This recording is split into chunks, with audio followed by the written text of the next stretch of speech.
আপনার নাম শাহিদ হাসান, কিন্তু ভক্তদের হৃদয়ে লেখা নাম মিশা সওদাগর হওয়ার পেছনের নেপথ্যের যে গল্পটা সেটা আরও একবার আজ জানতে চাই। আমি ম্যাট্রিক ক্যান্ডিডেট ছিলাম, আমি 82 ম্যাট্রিক ক্যান্ডিডেট। আমাদের দূরসম্পর্কের আত্মীয় আমার ওয়াইফ, ওর নাম হচ্ছে জুবেদা রব্বানী মিতা। ও ক্লাস নিউ 9 আর আমি ম্যাট্রিক ক্যান্ডিডেট, মানে দুই তিন বছরের ডিফারেন্স। তো তখন উনি খুব ভালো স্টুডেন্ট ছিলেন, তো ওনার চলন বলো খুব স্মার্ট ছিলেন, আইডিয়াল স্কুল থেকে উনি এখনো আছেন। হ্যাঁ হ্যাঁ হ্যাঁ।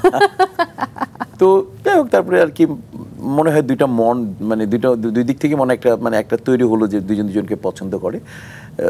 তখন আমি জিন্স পরতাম, ছেঁড়া জিন্স পরতাম, তো আমি লিখলাম যে ওনার নাম মি আর সাথে MISH লিখলাম।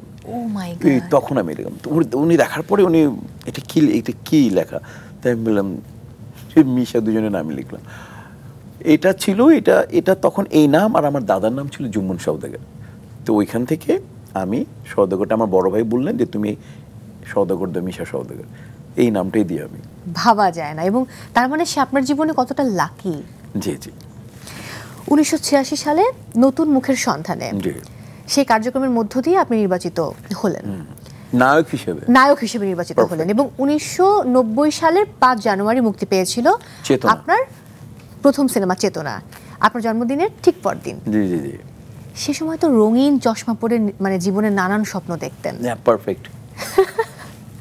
তারপর শুনেছি ক্যামেরার সামনে দাঁড়াবার আগে কণ্ঠশীলন করতেন, নানা রকম নাচ, ফাইটিং সবকিছু করেছেন, অনেক কিছু শিখেছেন, সাধনা করতে হয়েছে অনেক।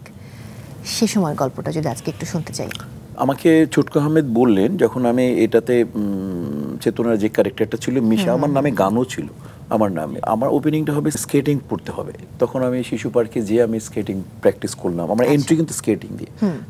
অমিত হাসান ছিল ওই বন্ধু, ওইখানে খালিদ মোহাম্মদ ছিল, ওরা বলবে যে মিশা কোথায়, মিশা কোথায়, আমার এন্ট্রি পা। তো ওটা প্র্যাকটিস করেছি। ব্রেক ডান্স তখন খুব চলতো, ব্রেক ডান্স প্র্যাকটিস করেছি। এবং মানে চলন্ত বাসের উপর আমাকে ব্রেক ডান্স করতে। তো আপনাকে সবাই মিঠুন চক্রবর্তীর মতো বলতো। তো স্টেপিং গুলো এরকম নিতাম। তখন মিঠুন চক্রবর্তী তো superstar, I M A disco dancer. তো এই প্রিপারেশন এগুলো যতটুকু নিলাম। তারপরে আমরা শ্যুট করতে করতেই কক্সবাজার গেলাম, এবং ওখানে যেয়ে দেখলাম শ্রদ্ধেয় আলমগীর ভাইকে, শ্রদ্ধেয় শামসুজ্জামান, শ্রদ্ধেয় কবরী ম্যামকে। তারপর তো ওরে বাপরে, স্বপ্নে এনাদেরকে তো পর্দায় দেখতাম, কবরী আপুর ময়নামতি থেকে আরম্ভ করে অনেক ছবি, সারেংবু, এটিএম শামসুজ্জামান তো স্বপ্ন, মানে মোড়লের একটা প্রতীক। দেন অসম্ভব একটা মানে কিং কর্তব্য বিমূঢ় হয়ে গেলাম, আলমগীর ভাইকে দেখলাম, ওরে বাপরে বাপ কি সুন্দর একটা মানুষ। তো তারপরে তাদের সাথে শুট করলাম আর কি। মানে জীবন কত বৈচিত্র্যময়। এবং তুমি অবাক হয়ে যাবে মো, আমাদের কোনো রুম ছিল না, আমরা সব 4-5টা নায়ক আমরা ফ্লোর করে ঘুমাতাম। এবং আমাদের তো কোনো রেমুনারেশন তো ছিলই না। আমাদের 2-3 দিন পরে 20 টাকা করে আমরা বললাম আমাদের একটা হাত খরচ দেন, 20 টাকা করে আমরা প্রডিউসারকে বললাম, তারপর উনি দিলেন 20 টাকা করে। 20 টাকা হাত খরচ, এবং তখন কোনো সম্মানই ছিল না। এটা একটা চমৎকার ব্যাপার আজকে জানতে পারলাম।